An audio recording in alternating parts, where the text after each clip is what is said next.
Hello everyone.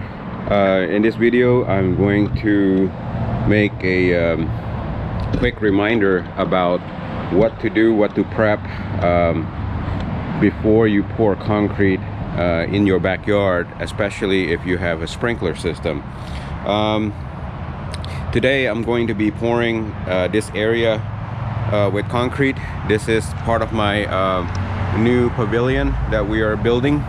I have another video series, well, not a series actually, just one video about describing how I built this particular pavilion. I didn't build it myself, but I basically contract each one of the individual contractor one at a time, and I think I have a really good price for it, for doing it that way.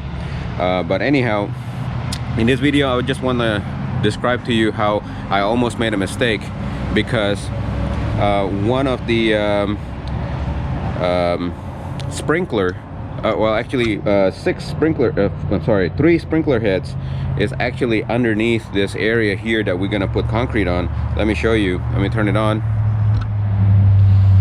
See, as you can see there's 1, 2, and 3 sprinkler heads that needs to be capped off. And if I have forgotten to do that, it would have still turned on under the concrete, and it would have been leaking water for years to come, and it would have been horrible, and it's almost impossible to fix unless I want to break up the concrete and drill through whatever and fix those issues, which I don't even know where it is. After we pour the concrete, we won't know where it is. So that's something that I almost forgot. Actually, I remember it at night. Last night I was thinking, what else are we forgetting, before we pour today, and I just realized, oh my goodness, we need to cap off those sprinkler heads. Yeah, so I went to Home Depot this morning and bought several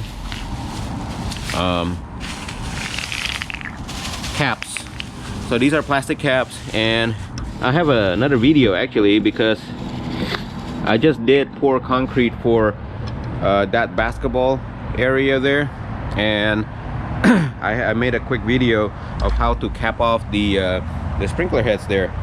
So I'm not gonna go through that again. I just want to make this quick video to remind people to avoid this grave mistake.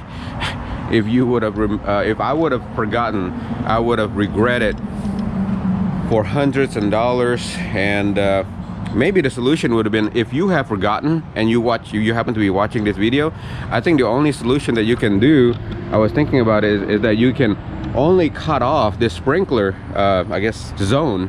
You would have need to find out where is the feeder pipe that supplies that zone, that valve. You need to track it down to that valve, and then you need to reroute that valve and basically add new sprinkler head, which is a whole lot of trouble for forgetting to do something. Yeah, anyhow, just want to create this video real quick. I hope this video is useful and save some money for somebody. I'm gonna title this video, "Do Not Forget This Before You Pour Concrete." How about that? Again, I appreciate you watching. Please like and subscribe for useful videos like this. Again, this is DIY Geek. Thank you for watching. Have a good day. Bye. Thank you for watching. Please subscribe to my channel to see more do-it-yourself